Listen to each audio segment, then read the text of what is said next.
Now it's like, oh, we need Elliot because he's good at sport or he's good at rugby. Now he's like, you know, he can fit in with us. He can be a part of the popular people because he's good at sport. And I was just like, oh, now I fit in.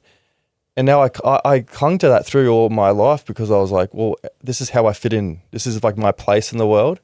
And it got to a point where I was like, I was so scared of trying new things. So I didn't want to suck at something. I didn't want to fail. And when you try new things, you know, you're always going to, 9 times out of 10, you're going to suck, you're going to fail. So that fear of failing was like, stopped me from trying new things and actually like venturing outside of rugby. And especially when you're young, you just think, I'm going to be a rugby player forever. You know, 30 years old is so far down the track that I'm not even going to think about it. I'll sort out my life later on. And it's not only until you get to like 26, 27 and you realize I've actually got no other skill set outside of playing rugby. And then that's when like my headspace really spiraled down, was like when I could tell and feel that the sort of rugby was coming to an end. That's when it started getting really bad, because I was like, who am I now? You know, when people always used to say, how's footy going? Like on the weekends or seeing family and friends, it's like, how's footy going? That's always the chat. And now I was dreading that chat because they'd be like, how's footy going? I'm like, actually not playing footy anymore. And like, what are you doing? I'm like, fuck, I don't know. Yeah. I don't know what I'm doing.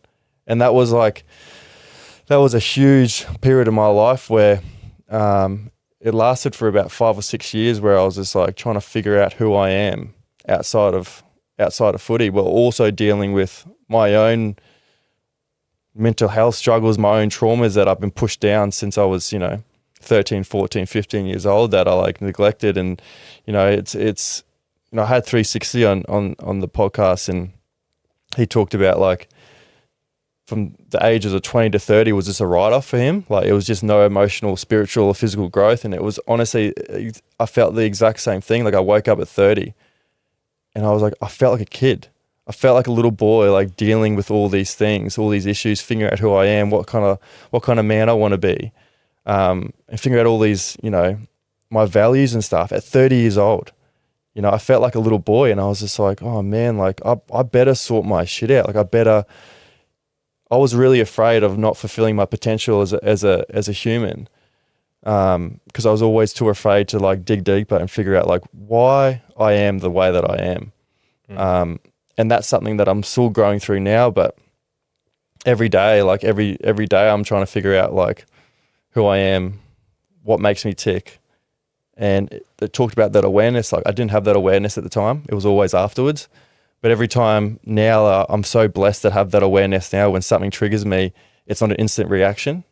It's not an instant emotional reaction. It's just like I sit with it and go, all right, why am I angry with that?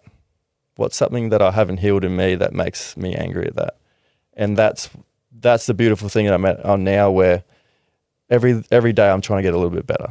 Every day I'm trying to figure out like what makes me tick. And that moment sitting with Jordan when she gave me the ultimatum, like that's the scariest part of it, because I almost threw it all away because I was too immature, too afraid, too scared to actually like figure out all those little things I've been pushed down for so long. And she's not telling you to change, but she's saying, if you don't, I won't be here. It's like, it's your choice.